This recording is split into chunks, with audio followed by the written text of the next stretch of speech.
manolotra ny arahaba tompoko. Ny alizay hatrany no mamaritra ny toetry ny andro eto Madagasikara. Arak'izany antenena mbola azo orana ny morontsiraka afovoany atsinanana. Saika ho maina ny ankamaroany ny faritra hafa fa mety andrahoana na andrahoana mitsitokotoko ny ilany atsinanan'ny afovoan-tany sy aloatra mangoro. Raha ny vinan'ny toetry ny andro amin'ny rampitso maraina zao no jerentsika amin'ny antsipriany dia azo orana malefaka ny aty Antalaha, Analanjorofo, torak'izay ihany koa ny any Avatovavy, Pitovinany, Metipaka hatrany Farafangana. Ho maina ny ankamaroany ny faritra hafa fa mety andrahoana amin'ny voamaraina ny aty amin'ny morontsiraka ny faritry Melaky. Raha ny tolakandro indray mitohy hatrany ny orana aty Sambava, Antalaha, Analanjorofo ary ny aty Avatovavy, Pitovinany, Atsimo Atsinanana.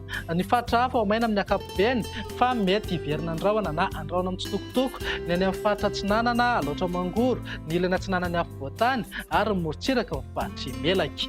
Raha ny mahakasika ny maripana manankatra ny amin'ny 5 degré ny maripana ambony indrindra any amin'ny faritra avaratra andrefana, eo amin'ny 2 ka hatramin'ny 4 degré ho antsika eto amin'ny faritra anatiny, izany hoe mbola somary angatsika hatrany aloha amin'ny ankapobeny. Morontsiraka atsinanana saika eo amin'ny 7 ka hatramin'ny 9 degré ny maripana ambony indrindra. Amin'ny vinan'ny toetry ny andro ny zoma indray dia misy fanatonana rindrin-drahona ao atsimon'ny Madagasikara ao.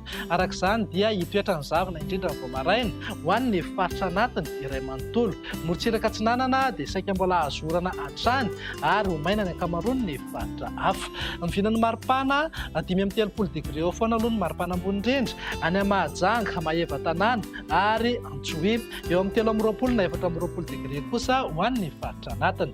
Raha ny vinan'ny toetry ny andro ny sabotsy ary namaranantsika azy dia saika mivangony kokoa any amin'ny faritra atsimo Madagasikara iny ny oram-baratra, izany hoe aty amin'ny faritra Mahatratra ambony, Iorombe, Atsimo Andrefana, Androy, Anosy, Atsimo Atsinanana ary mety hitatra hatrany Fitovinany. Ny faritra hafa ho maina ny andro amin'ny ankapobeny fa mety holalovana orana tandrifin-drahona ny aty amin'ny Antalaha, Analanjorofo ary Toamasina. Raha mahakasika ny maripana indray tsy dia misy fiovana fa eo amin'ny 5 degré hatrany any amin'ny faritra Boeny, Betsiboka ary Sofia, 4 na 5 degré kosa ho an'ny faritra anatiny. Morontsiraka atsinanana tsy dia misy fiovana ihany koa fa saika eo amin'ny 9 na 9 degré ny maripana ambony indrindra.